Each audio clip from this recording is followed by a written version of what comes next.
Assalamualaikum warahmatullahi wabarakatuh. Kepada yang terhormat Ibu Febi Ingriani, SPD MPD, selaku dosen pengampu mata kuliah Psikologi Perkembangan Anak, dan rekan-rekan semua yang saya banggakan. Puji syukur kehadirat Allah Subhanahu wa Ta'ala, juga sholawat serta salam semoga tercurah limpahkan kepada junjungan Nabi kita Nabi Muhammad SAW.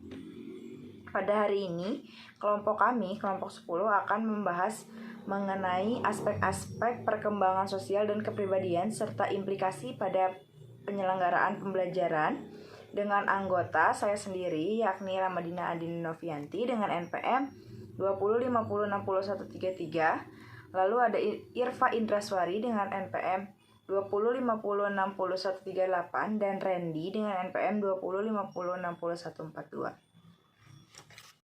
Dari pertama, mengenai pengertian perkembangan sosial akan dijelaskan oleh saya sendiri. Pengertian perkembangan sosial.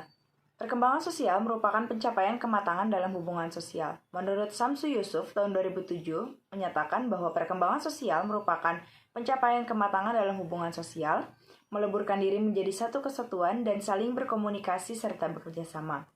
Pada awal manusia dilahirkan, belum bersifat sosial, dalam artian belum memiliki kemampuan untuk berinteraksi dengan orang lain. Kemampuan sosial anak diperoleh dari berbagai kesempatan dan pengalaman bergaul dengan orang-orang di lingkungannya. Sedangkan, menurut Ahmad Susanto, tahun 2012, perkembangan sosial merupakan pencapaian kematangan dalam hubungan sosial. Perkembangan sosial dapat pula diartikan sebagai proses belajar untuk menyesuaikan diri terhadap norma-norma kelompok, moral, dan tradisi, meleburkan diri menjadi satu kesatuan dan saling berkomunikasi serta bekerja sama. Maka dapat disimpulkan bahwa perkembangan sosial merupakan perkembangan yang menuntut suatu individu agar dapat berkembang dan bersosialisasi atau bermasyarakat, serta mampu beradaptasi pada lingkungan masyarakat dengan mengikuti aturan-aturan dalam masyarakat tersebut. Perkembangan sosial juga merupakan pembentukan diri pribadi dalam lingkungan sosial yang dari lingkungan yang kecil, misal dari keluarga hingga ke lingkungan masyarakat yang lebih luas seperti lingkungan budaya dan bangsa. Selanjutnya ada karakteristik perkembangan sosial. Perkembangan sosial berarti perolehan kemampuan berperilaku yang sesuai dengan tuntutan sosial. Menjadi orang yang mampu bermasyarakat memerlukan 3 proses, di antaranya adalah belajar berperilaku yang dapat diterima secara sosial, memainkan peran yang dapat diterima, dan perkembangan sifat sosial. Perkembangan sosial seseorang ditekankan agar dapat diterima oleh masyarakat, tentunya individu harus menjalani proses pembelajaran agar dapat menyesuaikan dengan lingkungan sosial supaya dapat diterima oleh masyarakat. Perkembangan sosial merupakan pencapaian kematangan dalam hubungan sosial, dapat juga diartikan sebagai proses belajar untuk menyesuaikan diri terhadap norma-norma kelompok, moral, dan tradisi, meleburkan diri menjadi satu kesatuan, saling berkomunikasi, serta bekerja sama. Perkembangan sosial diharapkan mampu bermanfaat bagi masyarakat dan berdampak positif pada perkembangan masyarakat dengan adanya saling membantu antar individu sosial.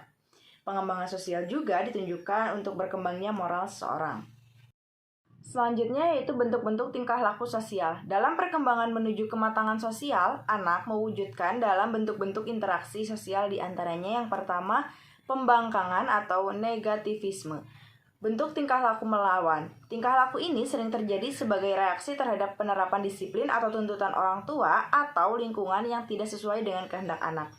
Tingkah laku ini mulai muncul pada anak usia 18 bulan dan mencapai puncaknya pada usia 3 tahun, serta mulai menurun pada usia 4 hingga 6 tahun. Sikap orang tua terhadap anak seyogianya tidak memandang pertanda mereka yang anak yang nakal, keras kepala, atau sebutan negatif lainnya. Sebaiknya, orang tua mau memahami sebagai proses perkembangan anak dari sikap dependen menuju ke arah independen. Yang kedua, agresi, yaitu perilaku menyerang balik secara fisik, nonverbal maupun kata-kata. Agresi merupakan salah satu bentuk reaksi terhadap rasa frustasi atau rasa kecewa karena tidak terpenuhi kebutuhan atau keinginannya. Biasanya bentuk ini diwujudkan dengan menyerang seperti mencubit, menggigit, menendang, dan lain sebagainya. Sebaiknya orang tua berusaha mereduksi, mengurangi agresivitas anak dengan cara mengalihkan perhatian atau keinginan anak. Jika orang tua menghukum anak yang agresif, maka agresivitas anak akan semakin meningkat. Yang ketiga, berselisih atau bertengkar. Sikap ini terjadi jika anak merasa tersinggung atau terganggu oleh sikap atau perilaku anak lainnya. Keempat, Menggoda. Menggoda merupakan bentuk lain dari sikap agresif. Menggoda merupakan serangan mental terhadap orang lain dalam bentuk verbal, kata-kata ejekan atau cemoohan yang menimbulkan marah pada orang yang digodanya. Yang kelima, persaingan, yaitu keinginan untuk melebihi orang lain dan selalu didorong oleh orang lain. Sikap ini mulai terlihat pada anak usia 4 tahun, yaitu persaingan prestis, dan pada usia 6 tahun, semangat bersaing ini akan semakin membaik. Yang keenam, ada kerjasama, yaitu sikap mau bekerja sama dengan orang lain. Sikap ini mulai nampak pada usia 3 tahun atau awal 4 tahun. Pada usia 6 hingga 7 tahun, sikap ini semakin berkembang dengan baik. Yang ketujuh, ada tingkah laku berkuasa, yaitu tingkah laku untuk menguasai situasi sosial, mendominasi, atau bersikap bossiness. Wujud dari sikap ini adalah memaksa, meminta, menyuruh, mengancam, dan lain sebagainya. Yang kedelapan, mementingkan diri sendiri, yaitu sikap egosentris dalam memenuhi interest atau keinginannya. Dan yang kesembilan, simpati, yaitu sikap emosional yang mendorong individu untuk menaruh perhatian terhadap orang lain atau bekerja sama dengan dirinya. Materi selanjutnya yaitu faktor-faktor yang mempengaruhi perkembangan sosial. Faktor-faktor perkembangan sosial dan emosi anak, ada beberapa faktor yang dapat memberikan pengaruh besar terhadap perkembangan sosial dan emosi anak usia dini sebagai berikut. Yang pertama, faktor hereditas. Biasanya ada yang menyebut faktor hereditas ini sebagai istilah natur, dan faktor ini merupakan karakteristik bawaan yang diturunkan dari orang tua biologis atau orang tua kandung kepada anaknya. Jadi, dapat dikatakan faktor hereditas ini merupakan pemberian biologis sejak lahir. Pembawaan yang telah ada sejak lahir itulah yang menentukan perkembangan anak untuk di kemudian hari. Pendidikan dan lingkungan sama sekali tidak berpengaruh dan tidak berkuasa dalam perkembangan seorang anak, termasuk perkembangan emosi dan sosialnya. Kedua, faktor lingkungan. Faktor lingkungan sering disebut dengan istilah nurture. Faktor ini bisa diartikan sebagai kekuatan kompleks dunia fisik dan sosial yang memiliki pengaruh dalam susunan biologis serta pengalaman psikologis, termasuk pengalaman sosial dan emosi anak sejak belum ada dan sesudah dia lahir. Faktor ini meliputi semua pengaruh lingkungan, termasuk ke dalamnya pengaruh-pengaruh berikut ini. Yang pertama ada keluarga. Keluarga menjadi lingkungan pertama dan yang utama. Dengan demikian, keluarga memiliki peran utama dalam menentukan perkembangan sosial dan emosi anak. Di lingkungan keluarga inilah anak pertama kali menerima pendidikan, sedangkan orang tua mereka merupakan pendidik bagi mereka. Lalu, sekolah yang merupakan lingkungan kedua bagi anak setelah di lingkungan keluarga. Di sekolah, anak akan berhubungan dengan guru dan teman-teman sebayanya. Hubungan antara guru dan teman sebayanya dapat mempengaruhi perkembangan emosi dan sosial anak. Guru merupakan wakil orang tua saat mereka berada di sekolah, serta pola asuh dan perilaku yang ditampilkan oleh guru di hadapan anak pun dapat mempengaruhi emosi dan sosial anak. Lalu ada masyarakat. Secara sederhana saja, masyarakat diartikan sebagai kumpulan individu atau kelompok yang diikat oleh kesatuan negara, kebudayaan, dan agama. Budaya, kebiasaan, agama, dan keadaan demografi pada suatu masyarakat diakui ataupun tidak memiliki pengaruh dalam perkembangan sosial dan emosi anak usia dini. Yang ketiga ada faktor umum. Faktor umum maksudnya di sini merupakan unsur-unsur yang dapat digolongkan ke dalam dua faktor di atas, baik faktor hereditas maupun faktor lingkungan. Faktor umum adalah faktor campuran dari faktor hereditas dan faktor lingkungan. Faktor umum juga dapat mempengaruhi perkembangan anak usia dini. Yang keempat, kematangan anak. Bersosialisasi memerlukan kematangan fisik dan psikis. Untuk mampu mempertimbangkan dalam proses sosial, memberi dan menerima pendapat orang lain, memerlukan kematangan intelektual dan emosional. Di samping itu, kemampuan berbahasa pula ikut menentukan. Dengan demikian, untuk bersosialisasi dengan baik, yang dibutuhkan oleh fisik sehingga setiap anak atau setiap orang, fisiknya mampu berinteraksi dengan baik. Materi selanjutnya akan dilanjutkan oleh rekan saya, Irfa Indaswari. Kepada Irfa, saya persilahkan. Assalamualaikum warahmatullahi wabarakatuh. Perkenalkan, nama saya Irfa Indraswari dengan NPM 205060138. Pada kesempatan kali ini di sini saya akan melanjutkan memaparkan materi, yaitu mengenai faktor-faktor yang mempengaruhi perkembangan sosial. Nah, yang kelima yaitu status sosial. Status sosial ini merupakan kondisi atau status kehidupan sosial keluarga dalam lingkungan masyarakat. Lalu, yang keenam, pendidikan. Pendidikan merupakan proses sosialisasi remaja yang terarah. Lalu yang ketujuh, kapasitas mental, emosi, dan inteligensi. Kemampuan berpikir sangat banyak mempengaruhi banyak hal, seperti kemampuan belajar, memecahkan masalah, dan berbahasa.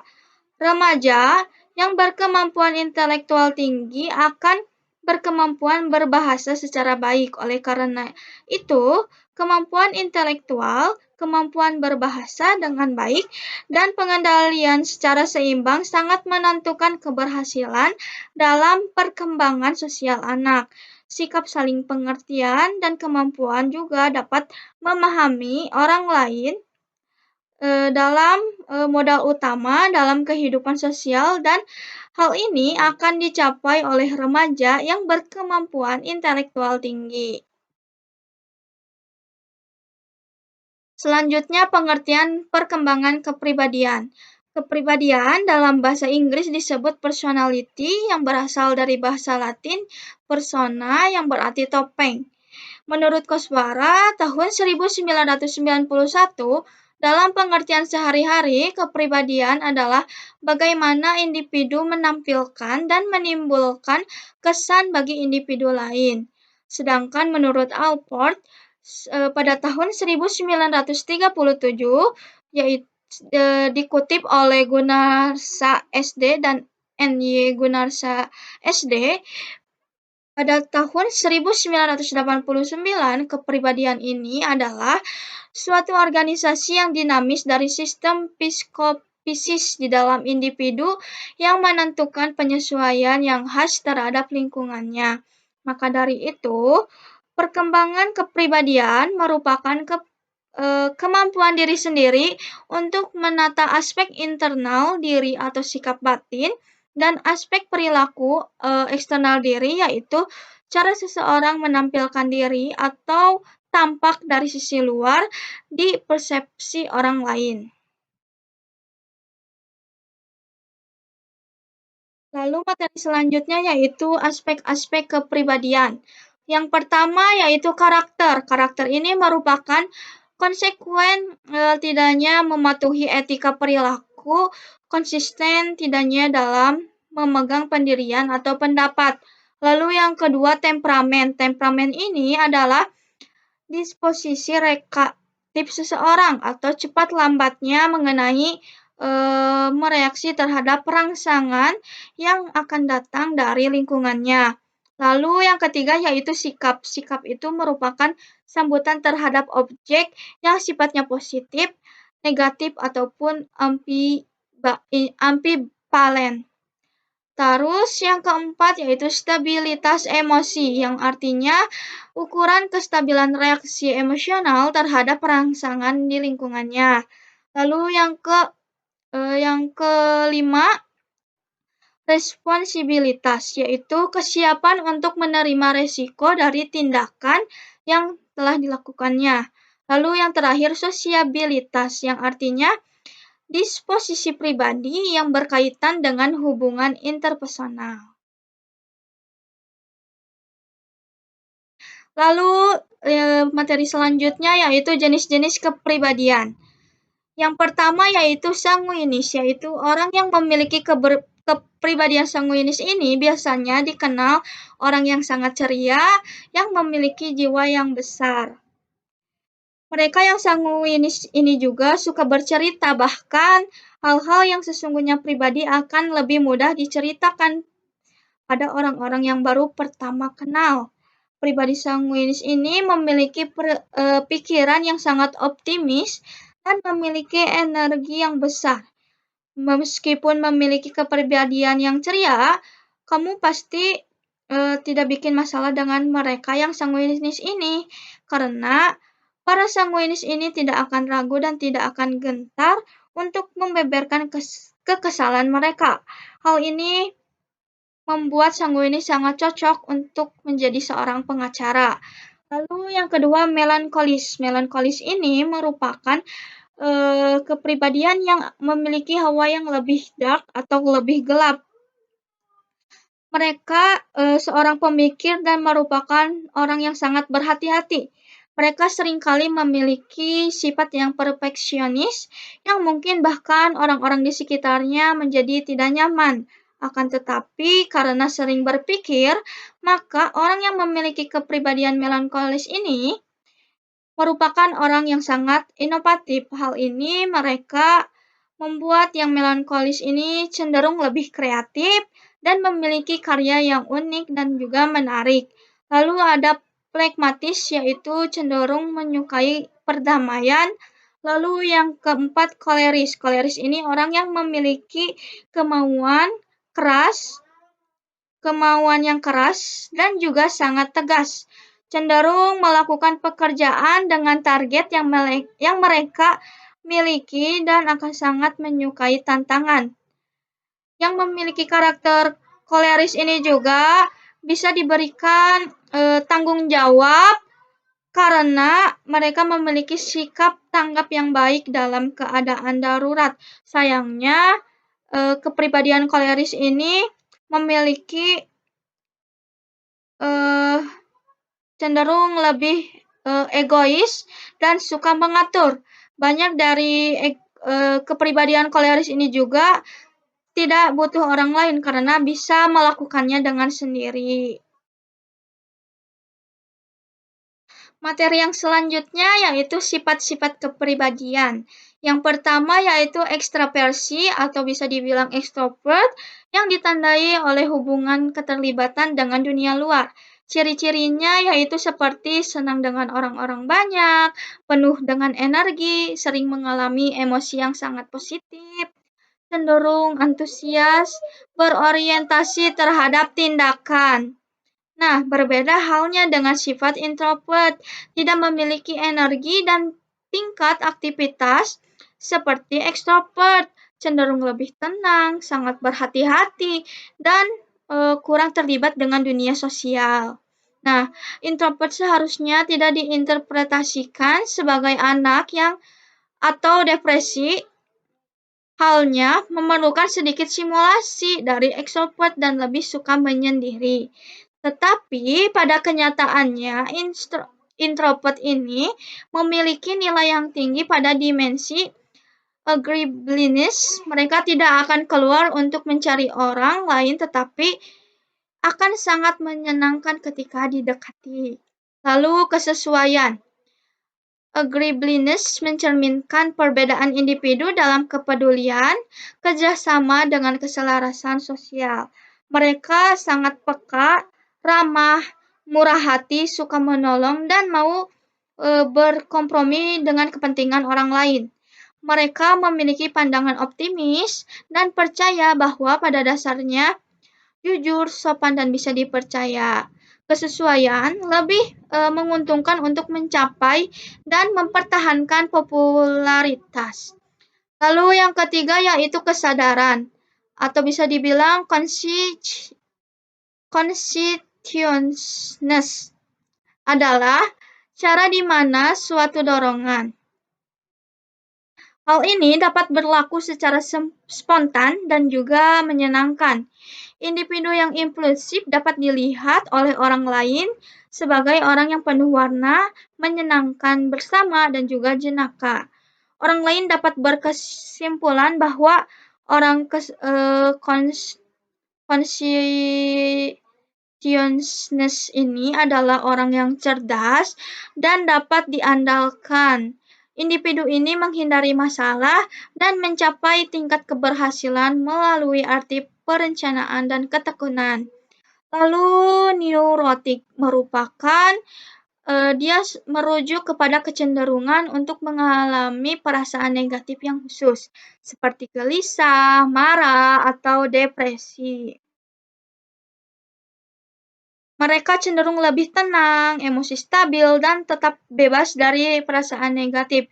Kebebasan dari perasaan negatif bukti bahwa mengalami banyak perasaan positif, frekuensi emosi positif adalah komponen dari domain extraversion. Lalu yang kelima, keterbukaan terhadap pengalaman, yaitu menyiratkan dimensi gaya kognitif yang membedakan imajinatif, orang-orang yang kreatif, sederhana, dan orang-orang konvensional.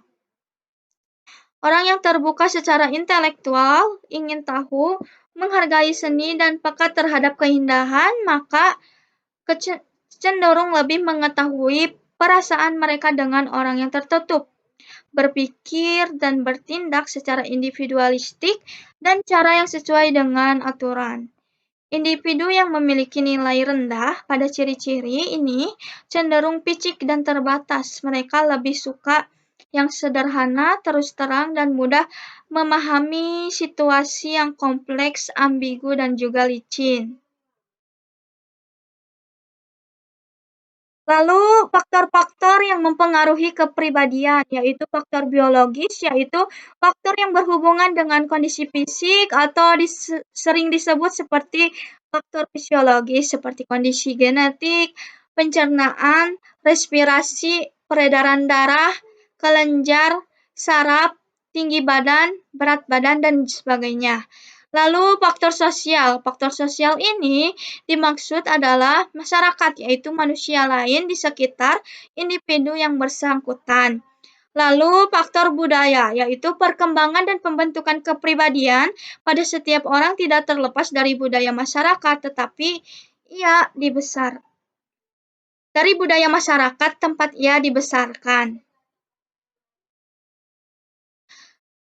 Materi selanjutnya yaitu implikasi perkembangan sosial dalam penyelenggaraan pembelajaran. Yang pertama, perhatian guru perlu diarahkan kepada kemampuan siswa di dalam penyelenggaraan pendidikan sehingga terdapat pengakuan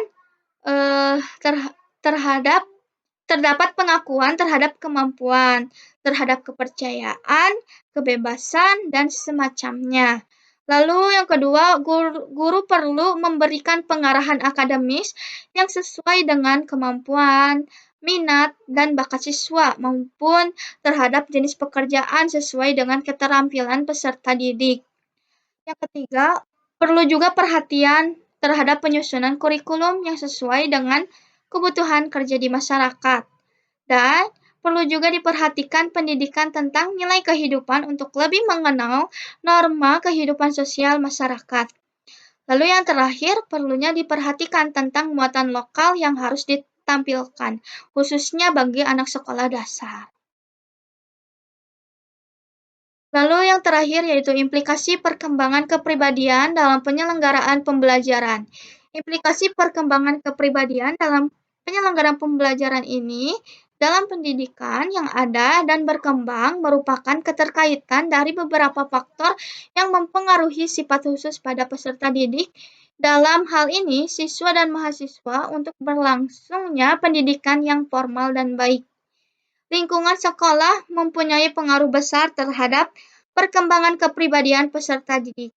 Sekolah selain mengemban fungsi pengajaran, juga fungsi pendidikan.